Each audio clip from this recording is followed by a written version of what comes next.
Bonjour, ici le pasteur Joël Spinks. Bienvenue à l'émission Vie de foi. Aujourd'hui, j'ai le plaisir de recevoir dans les studios pasteur Stéphane Caddy, qui nous vient du sud de la France. Bonjour et bienvenue, pasteur Stéphane. Bonjour, pasteur Joël. Gloire à Dieu.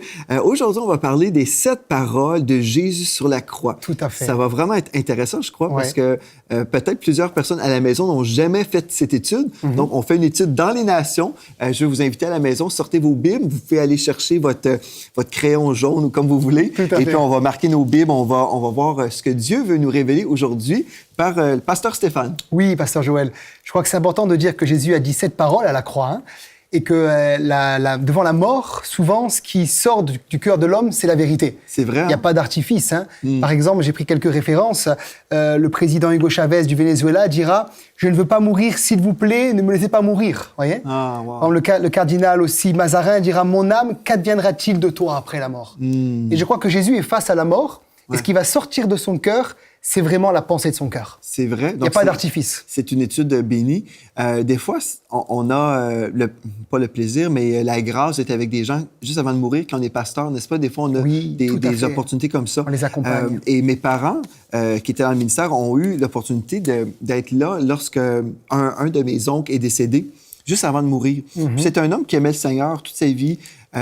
Mais juste avant de mourir, il voulait vraiment être baptisé du Saint-Esprit. C'est une chose qu'il n'avait jamais reçue. Mais pourtant, il était fidèle, il allait à l'Église, mais il n'avait jamais reçu cette grâce-là. D'accord. Et juste comme il décédait, juste avant, il a été visité par le Saint-Esprit, il s'est mis à parler en d'autres langues, et puis il est décédé. Et Dieu l'a pris.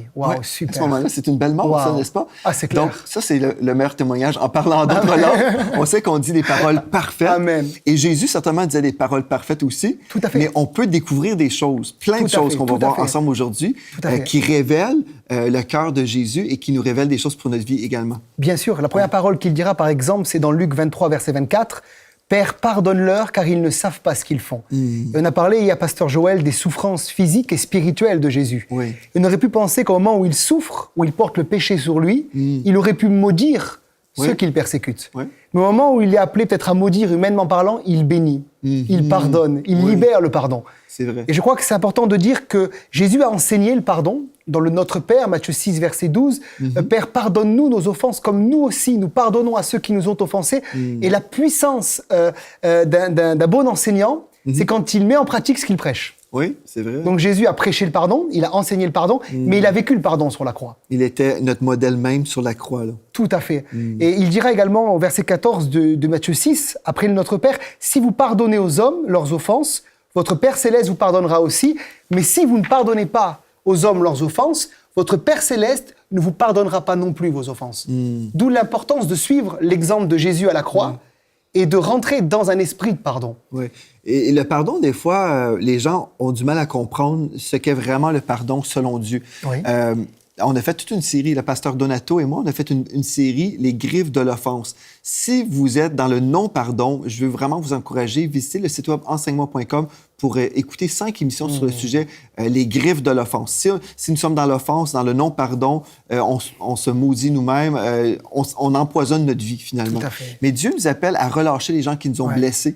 Et s'il y avait une personne dans l'histoire qui avait vraiment raison de retenir, c'est Jésus. C'était Jésus. Mais quand on pardonne, on ne dit pas que ce que la personne nous a fait était correct. On ne dit pas « oui, c'est bien ». Non, on est en train de dire « malgré la faute, je vous relâche et je ne retiens rien contre vous et je ne veux pas me venger non plus ». Tout à fait. Tout à fait. Et je crois que c'est une décision.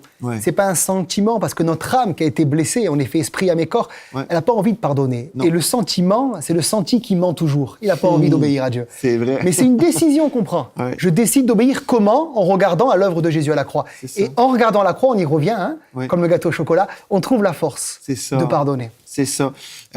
Et justement, c'est ça, nos sentiments, si nous sommes dirigés par nos sentiments, on n'aimera même pas notre prochain. Exactement. Mais même l'amour, c'est un choix. Je choisis d'aimer quelqu'un. Tout à fait. Donc, je choisis de pardonner. C'est vrai. Et après, quand on prend une décision, après, les sentiments viennent aussi. Parce que Jésus nous a dit, priez pour vos ennemis, bénissez ceux qui vous maudissent. Donc, on est là, on va prier. Et si on prie vraiment, Seigneur, bénis mon ennemi, bénis, et on prie des belles prières d'amour, au tout début, peut-être, on ne ressent rien de très positif. Peut-être c'est vraiment un sacrifice au tout début. Mais après un certain moment, l'Esprit de Dieu travaille en nous. Et là, ça se libère. Ouais, finalement, on arrive vraiment à ressentir de l'amour. Amen. Au tout début, des fois, c'est vraiment une décision. Tout à fait. Mais il vaut mieux prendre la décision que de demeurer dans la haine, le non-pardon, et puis finalement se priver de la grâce de Dieu. Tout à fait. Première parole de Jésus. Deuxième parole, c'est, il dira, on l'a déjà vu, mais on en reparle encore, dans Luc 23, verset 43, un brigand, « Aujourd'hui, tu seras avec moi dans le paradis.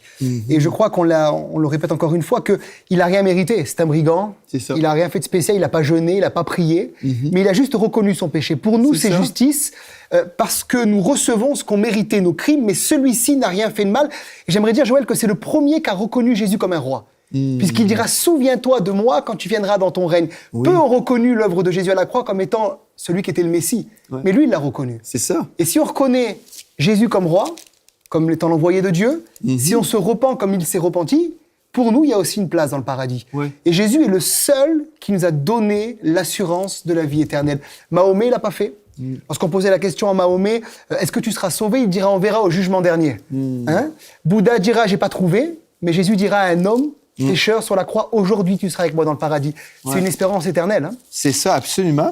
Dans Jean 6, le verset 47, il est écrit, en vérité, je vous le dis, celui qui croit en moi a la vie éternelle. Amen. Donc, si nous croyons aujourd'hui, nous pouvons vraiment avoir l'assurance du salut. Je crois, donc j'ai la vie éternelle. Et dans 1 Jean 5,13, il est écrit, je vous écris ces choses afin que vous sachiez que vous avez la vie éternelle. Donc, ce n'est pas juste une question d'avoir l'espoir d'un jour peut-être avoir le salut, mais je le sais aujourd'hui, si je meurs, j'ai la conviction à 100% que je vais monter au ciel. Pourquoi? Pas parce que je mérite quelque chose, mais c'est parce que Jésus est mort à la croix pour moi. Il a parfaitement payé ma dette de péché. Donc aujourd'hui, je peux avoir l'assurance et c'est merveilleux. Donc Jésus a dit, je te le dis en vérité, aujourd'hui, tu seras avec moi dans le paradis. Il n'a pas dit, bien, premièrement, tu dois descendre de la croix, tu dois aller faire 2 ans de théologie, tu dois te faire baptiser, tu dois donner de l'argent aux pauvres. Tout à fait. Aujourd'hui, sur la croix, tout à fait, tu seras avec moi dans le paradis. Donc, nous pouvons aujourd'hui prendre une décision de croire en Jésus et lui donner notre vie. Amen. Comme cet homme-là. C'était un brigand, c'était un pécheur. Il ne méritait rien. Non, c'est ça. C'est une grâce. D'ailleurs, la grâce, c'est une faveur imméritée. On ne mérite pas la grâce. C'est ça. Et la grâce, elle est donnée par grâce. C'est ça. C'est un beau cadeau. Et des fois, on parle dans des termes religieux, la grâce de Dieu. Je me souviens, une fois, j'étais dans une cellule maison, une cellule de prière, et puis j'étais responsable pour cette soirée-là. Donc, j'ai fait le tour de table et j'ai dit, expliquez-moi pour vous le sens du mot grâce. Qu'est-ce que ça veut dire pour vous? Et puis là, les gens disaient, bien, c'est par la grâce que nous sommes sauvés, oui. Donc, on avait des versets et des commentaires qui étaient toujours un peu dans le domaine de l'Église. Mais j'ai dit, mais en fait, une grâce, c'est tout simplement un cadeau, une faveur non méritée. Comme si je m'en vais dans un magasin et puis on me donne un échantillon de parfum. C'est une grâce aussi. Tout à fait. Et c'est ça que Dieu nous donne sa faveur. C'est quelque chose qu'on ne peut pas gagner par nos efforts personnels, mais c'est comme un cadeau qu'on va avoir à notre anniversaire. C'est une grâce, encore une fois. Et Dieu est gracieux et puis il nous donne en tout cas, ses dons les meilleurs. Amen, amen. Troisième parole, c'est Jean 19, versets 26 et 27. Il dira à sa mère, voilà ton fils. Et il dira à Jean, voilà ta mère. Et là, c'est beau de voir combien Jésus, même sur la croix, alors qu'il est en train de souffrir, il pense à la famille. Il pense à sa mère. Et on sait que sa mère, c'était la mère juste de Jésus pendant 33 ans et demi sur la terre. Que certains disent que Marie a connu une ascension, que Marie continue à prier pour nous dans le ciel. Ça, c'est pas vrai. On sait que Marie va mourir d'ailleurs à Éphèse avec son fils Jean. Et je pense que Jésus avait conscience de la persécution qu'allait venir sur la ville de Jérusalem suite au témoignage de l'Évangile. Et là, il pense à sa mère en disant, mais à l'époque, les veuves étaient très maltraitées à Jérusalem. Il pense à elle et il lui donne un fils Jean pour prendre soin d'elle jusqu'au bout. C'est merveilleux parce qu'on voit que Jésus, qui était 100% Dieu, était également 100% homme. Tout à fait. Et puis, il était concerné pour sa maman. Tout à fait. Il aimait, c'est merveilleux. Mais il obéit à une parole de l'Écriture. Dans Exode 20, verset 12, il est dit « Honore ton père et ta mère, afin que tes jours se prolongent dans le pays que l'Éternel ton Dieu te donne. » Une parole que Paul reprendra dans Éphésiens 6, verset 2, en disant que c'est le premier commandement suivi d'une promesse. Donc, on voit Jésus, encore une fois, un modèle parfait pour nous. Mais j'aime penser à ça, que le Seigneur Jésus était concerné pour sa mère. Et puis même, je suis certainement, il voulait honorer sa mère, mais je crois aussi son amour là, de fils était là. Tout à fait. Il voyait sa maman qui était là. Tout à fait. Et puis, je veux que ma maman soit entre de bonnes mains. Et puis, il l'a confié à Jean qui l'aimait. Et puis, nous savons, en passant, on a mentionné Marie, que nous mentionnons parfois comme la Vierge Marie. Oui, elle était vierge au tout début, lors de la conception miraculeuse du Seigneur Jésus. Mais après, nous lisons le récit où Jésus avait des frères et des sœurs. Donc, à moins que Marie a adopté plein d'enfants, je pense pas que c'est le cas. Elle a eu des enfants, et puis ce n'est pas mal en soi. D'ailleurs, on pense qu'à la croix, Joseph était mort.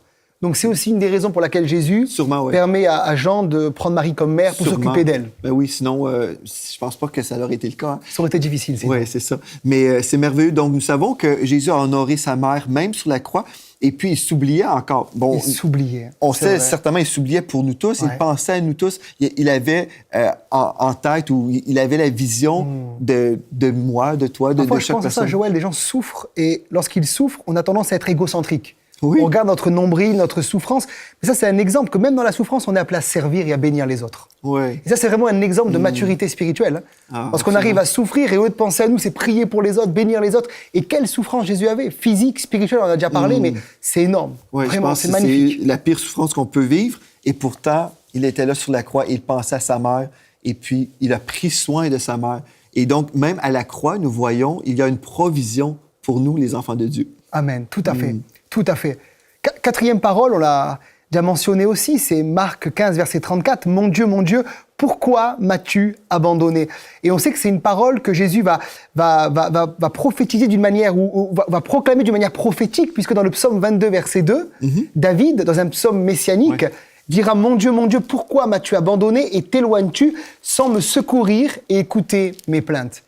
Donc David est très inspiré lorsqu'il va donner ce psaume, et Jésus va connaître vraiment l'abandon de son Père.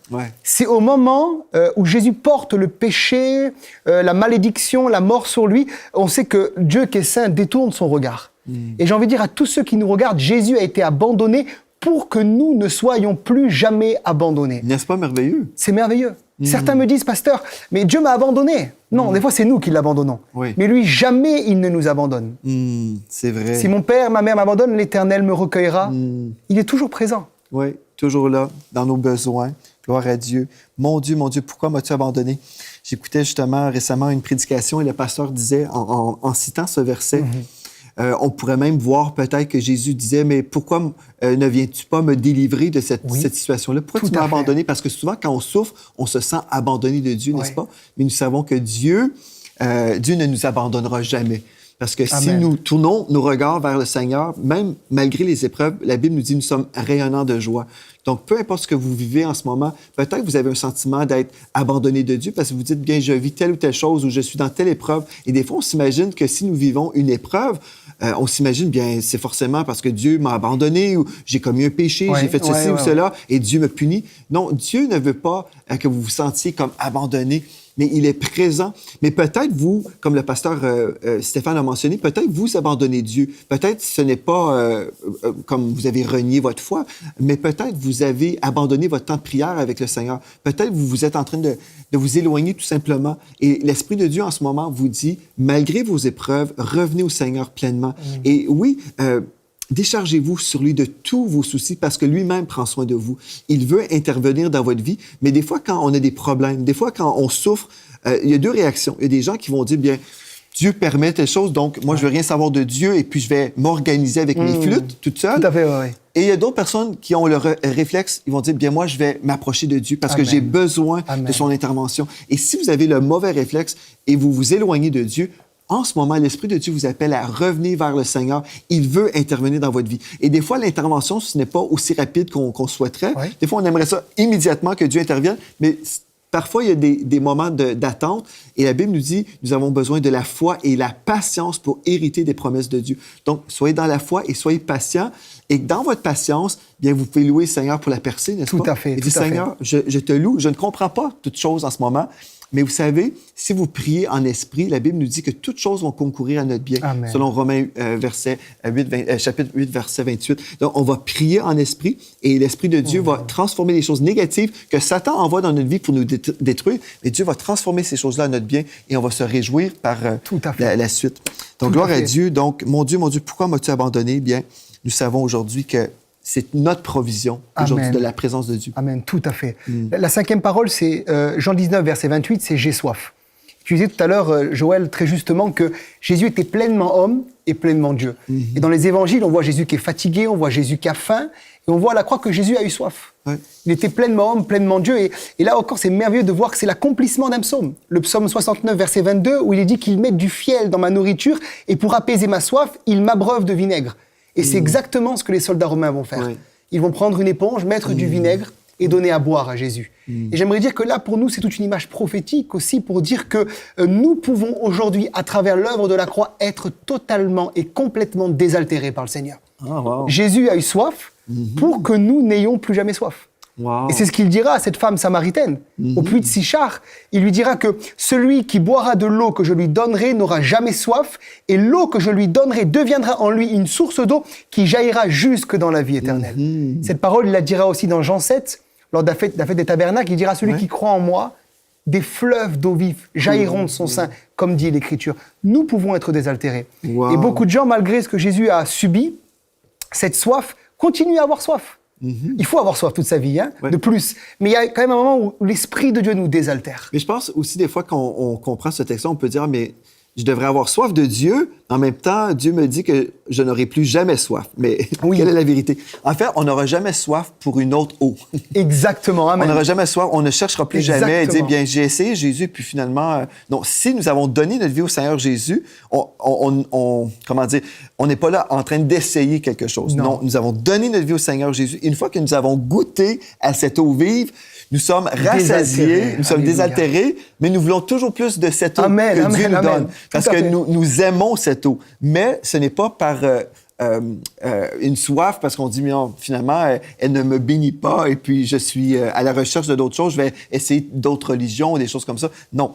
Donc, il faut juste faire la part des choses. Tout à fait. Et dans l'Apocalypse, il est dit au chapitre 22, à la fin de l'Apocalypse, que celui qui a soif vienne, que celui qui veut prenne de l'eau de la vie gratuitement. Alors pour nous, cette eau, elle est gratuite, mais elle n'a pas été gratuite pour Jésus. Non. Il l'a payée au prix de sa vie. Et souvent, tout ce que nous, on vit, suite à l'œuvre de la croix, c'est une grâce, une faveur imméritée, et pour nous, c'est toujours gratuit. Oui. Amen. Mais il ne faut jamais oublier que ça a eu le prix de la vie de Jésus-Christ. La guérison est gratuite, mais Christ l'a payé pour nous. C'est ça, Le salut est gratuit, mais Christ l'a payé pour nous. On peut être désaltéré, prendre de cette eau, il y a juste à venir. Demandez simplement, et ceux qui nous regardent, demandez simplement, Seigneur, donne-moi de ton esprit. Il dira dans un évangile que si on demande à Dieu de nous donner son esprit, il nous donnera son esprit et non pas autre chose. C'est ça. Certains ont peur, qu'est-ce qui va se passer? Est-ce que vraiment il va me remplir? C'est pas autre chose? Non, c'est pas autre chose. C'est la vie qui vient du ciel. Absolument. Ben, si on se tourne vers le Seigneur et on dit, Seigneur, je veux plus de toi, je veux vivre ta présence. Il y a des gens, plusieurs chrétiens qui ont peur de vivre la présence de Dieu. Mais c'est dommage. C'est dommage. C'est vraiment dommage parce que comme nous expérimentons la présence de Dieu, c'est tellement glorieux. Et après, en même temps, on devient vraiment des canaux pour relâcher la présence de Dieu sur les gens. Les gens dans le monde cherchent Dieu. Ils cherchent Dieu dans l'horoscope, dans l'occultisme. Ils cherchent Dieu dans le surnaturel parce qu'ils savent qu'il y a quelque chose qui est là. Mais nous, les enfants de Dieu, nous sommes censés être les porteurs de la gloire de Dieu. Tout à fait. Et on reçoit le Saint-Esprit en nous, mais nous sommes également des porteurs de la gloire de Dieu, de la présence de Dieu. Quand j'arrive dans un resto, l'Esprit de Dieu est avec moi. Quand tu arrives, Pasteur Stéphane, dans un magasin, Jésus est là avec toi aussi. Nous sommes le temple de l'Esprit. On transporte l'Esprit. Le temple n'est plus à Jérusalem. C'est ça. Mais nous sommes dans la Nouvelle Alliance, le temple de l'Esprit, à cause de la croix et à cause de la résurrection de Jésus. 1 Corinthiens 6. Et nous transportons la présence de Dieu et on devrait s'attendre à ce qu'elle se manifeste, Joël. Et là, comme nous sommes dans la présence des gens, il y a une certaine soif aussi qui est là. Les gens ne comprennent pas pourquoi. Qu'est-ce qu'il y a de spécial? Qu'est-ce que tu as de spécial, toi? Et pourquoi je te raconte ma vie? Pourquoi ceci, pourquoi ça? Parce que, en fait, c'est le Saint-Esprit en nous qui attire la personne. Il y a un texte que j'aime beaucoup, je pense que tu viens de citer dans l'Apocalypse 22 et au verset 17. Il est écrit, « Et l'Esprit et l'épouse disent, viens, et que celui qui entend dise, viens, et que celui qui a soif vienne, que celui qui veut prenne de l'eau de la vie gratuitement. » Mais il faut vouloir. Hein? Faut le vouloir. On doit exercer notre volonté et dire, cette eau vive-là, je la veux. Je veux recevoir tout ce que Dieu en réserve pour moi. D'ailleurs, c'est les violents qui s'emparent du royaume de Dieu. Je sais que tu as prêché en Afrique, Pasteur Joël, et dans ces pays-là, souvent, on dit pourquoi il y a plus de miracles, pourquoi il y a plus de guérisons, pourquoi Dieu agit plus. Je crois qu'ils ont soif. Il y a une violence spirituelle de s'emparer des promesses de Dieu. Et on doit le vouloir. Absolument. Si on ne le veut pas vraiment, on ne l'aura pas. Mais si on cherche déterminer la présence de Dieu, Dieu donne sa présence. Amen. Donc, j'ai soif et puis nous pouvons comprendre aujourd'hui que le Seigneur Jésus veut nous rassasier. Amen, tout à fait. Spirituellement, ouais. 6e parole, Joël, c'est une parole magnifique. Hein? Jean 19, verset 30, tout est accompli. Ouais. Et ça, c'est pas un cri de souffrance, c'est pas non plus un cri de défaite, mais j'ai envie de dire c'est un cri de triomphe. Oui. Tout est accompli. Il y a une traduction qui dit tout est payé. Tout est payé. Il a accompli quoi? La loi, les prophètes. Et on sait que tout a été payé pour notre guérison, pour notre salut, pour notre délivrance, pour qu'on puisse recevoir le baptême de l'Esprit, pour le salut de nos enfants. Tout est payé. Amen. Et combien cherchent à rajouter encore à l'œuvre de la croix? Oui. Le mot, en fait, en grec, c'est le mot tetelestai, qui veut dire, vraiment, c'était comme une facture. Et quand quelqu'un avait payé, on appuyait et on écrivait tetelestai, qui voulait dire le compte est payé. Donc, pour nous, notre dette de péché a été littéralement payée. C'est payé. Et il n'y a pas à rajouter. Dans plusieurs mouvements, on prêche pour rajouter à l'œuvre de la croix. Il y a juste à s'ouvrir et à recevoir cette grâce par le moyen de la foi. C'est ça. Et la foi, c'est quoi? C'est croire, non pas à ce que je ressens, mais croire à ce qui est écrit, simplement. Parfois, mes émotions vont contraire à ce que je vis ou à ce que mes yeux voient. Mais si c'est écrit, je m'appuie dessus par la foi, simplement. C'est ça, absolument. Et c'est tellement important parce qu'on a déjà mentionné que des fois, on ne ressent pas certaines choses. Bien sûr. Mais la Bible ne dit pas « mon juste vivra par les sentiments mais mon juste vivra par la foi ». Donc, des fois, je ressens rien en particulier, mais je vais continuer à croire la parole de Dieu. Tout à fait. Ou des fois, même physiquement, si je suis dans une lutte, je ne sais pas, contre la maladie, mais le combat de la foi contre telle maladie, je veux vraiment recevoir ma provision, bien peut-être mon corps ressent des choses, mais je vais continuer à croire ce que Dieu a dit. Donc, on n'est vraiment pas censé être dirigé par les choses extérieures, les circonstances de la vie, mais vraiment par le Saint-Esprit, par une conviction que Dieu nous donne. Et nous croyons la parole et nous continuons à avancer, sachant que vraiment, Jésus a tout accompli pour nous. J'ai pas à convaincre Dieu à faire ceci ou cela. Il a déjà fait. Amen. Tout est accompli. Et avant la croix, Abraham regardait vers la croix. Un jour, le Messie viendrait payer la dette de péché. Et nous savons, dans l'Ancien Testament, comme nous avons mentionné hier, bien, les animaux ne pouvaient pas effacer nos péchés, ils pouvaient juste recouvrir temporairement. Donc, pour eux, ils regardaient vers la croix, mais nous regardons en arrière, sachant que Jésus a déjà tout accompli pour nous. C'est déjà fait. Donc, je n'ai plus à supplier Dieu, s'il te plaît, fais ceci. En fait, Jésus a tout accompli. Aujourd'hui, ce que je fais, je reçois. Tout à fait. Je reçois ce que Dieu a déjà fait pour nous à travers Jésus. Et ça, il faut le prêcher. On parlait de la puissance de Dieu. La puissance de Dieu est dans le tout accompli. Oui. Dans ce qu'il a accompli, dans ce qu'il a fait pour nous. Il faut l'annoncer. Et je pensais à un témoignage, Joël, que mon père a vécu une fois. Je me souviens, une fois, il est tombé par terre. Il priait tôt le matin avant le culte. Et il s'est fracturé plusieurs vertèbres. Et puis, je rentre de congé, je rentre de vacances, je le vois, il souffrait, etc. Et on devait partir en Israël avec l'église. On part tous les 2 ans, on fait un voyage en Israël, une 40aine de personnes. Et puis, il me dit, Stéphane, je pourrais pas marcher, il y a tellement de montagnes, c'est comme ça, etc. Et puis, il me dit, à part un miracle de Dieu. Et puis, je sais qu'il a pris les Écritures et il a médité jusqu'à plus de minuit, 1 Pierre 2, verset 24. Wow. Et simplement, il a médité parce qu'en méditant, en écoutant, en proclamant, en confessant, sa foi a grandi. Wow. Et à plus de minuit, il a pris le stylo, il a écrit sur sa Bible, minuit 15, minuit 20, je suis guéri. Il s'est couché, il avait encore les douleurs, mais il y avait une conviction dans son esprit que c'était fait. Wow. Il s'est levé le matin, plus de douleur. Et on est parti en Israël, et il a reçu un réma. Wow, c'est merveilleux, hein? C'est disponible pour chaque enfant de Dieu. Amen, tout à fait. Certains vont entendre ce témoignage et vont dire « Ah, bien ça, c'est parce que c'est un pasteur. » Ça, c'est faux. Mais souvent, moi, j'ai fait une conférence d'hommes l'année passée, en 2016, et puis j'ai raconté des miracles que j'ai vécus dans ma vie. Et puis après, j'ai ouvert la session. C'était juste des hommes pendant cette session. Et j'ai dit écoutez, avez-vous des questions pour moi? Je veux vraiment que vous puissiez saisir ce que je vous enseigne et mettre en pratique ces choses-là. Et il y a un frère qui m'a dit bien, je crois tout ce que vous avez raconté, là, mais au fin fond, vous ne croyez pas, c'est parce que vous êtes pasteur, que vous vivez ces choses-là. Parce que Dieu fait des exceptions pour vous. Et j'ai dit non, justement, c'est pas du tout ça, parce que la parole de Dieu fonctionne pour chaque enfant de Dieu. Tout à fait, tout à fait. C'est vraiment pas... Faut pas penser que Dieu a un Il n'y a pas une œuvre de la croix pour les pasteurs et une œuvre de la croix pour les chrétiens. Il n'y a qu'une seule œuvre de la croix. C'est ça, et c'est pour tous. Donc, tout est accompli pour chaque enfant de Dieu. Pour chaque enfant, il n'y a plus qu'à le prendre par la foi. Et puis enfin, dernière parole et 7e parole, dans Luc 23, verset 46, « Père, je remets mon esprit entre tes mains. » Et on voit que Jésus est resté soumis et obéissant à son Père jusqu'au bout. Il aurait pu se rebeller. Oui. En disant, Père, mais pourquoi je suis passé par là, cette souffrance, la souffrance du péché, de la maladie dans mon corps, etc. Non, jusqu'au bout, il se soumet, et il se confie en Dieu. Ouais. Et c'est encore un exemple que dans la souffrance, dans les temps les plus difficiles, on est appelé à se confier en Dieu. Ouais. Et l'esprit de Jésus est monté auprès du Père. Et la bonne espérance, c'est qu'un jour notre esprit, notre âme montera aussi auprès du Père. Ouais. Notre corps reste là, il attend la résurrection ou l'enlèvement de l'Église, on sera transformé. Hein. Mais il y a une assurance que notre esprit, notre âme monte auprès de Dieu lorsqu'on a reçu Jésus. Absolument. Être absent du corps, c'est d'être présent avec le Seigneur. Et si on remarque aussi, Jésus a dit, Père, je remets mon esprit entre tes mains. Oui. Il n'a pas dit entre les mains de Satan. Tout à fait. Parce que certaines personnes croient ça. Mais c'est pas entre les mains de Satan que Jésus... Non, mais en fait, Jésus...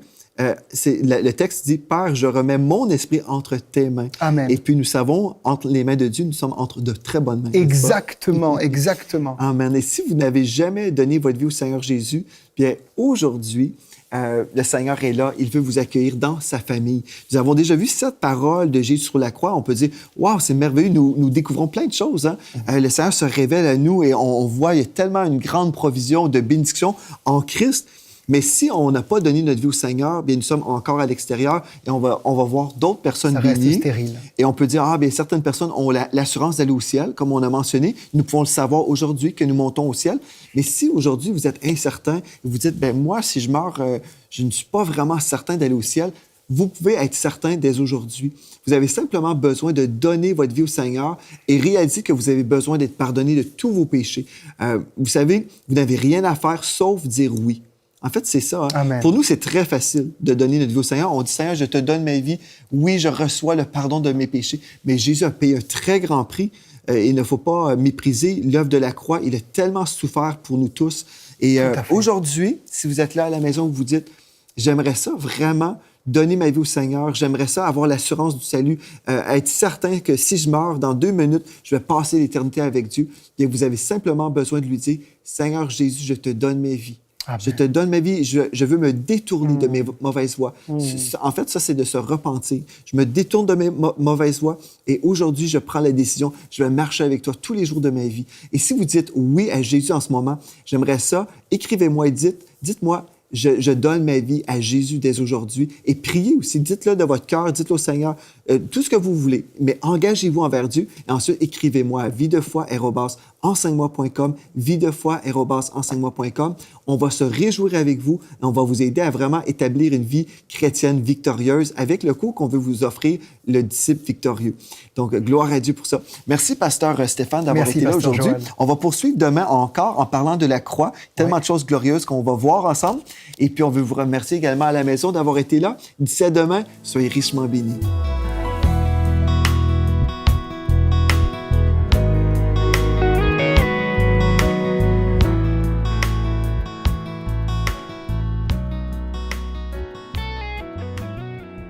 Cette émission est rendue possible grâce au précieux soutien des partenaires d'Enseigne-moi Canal International. Retrouvez tous nos programmes sur emcitv.com.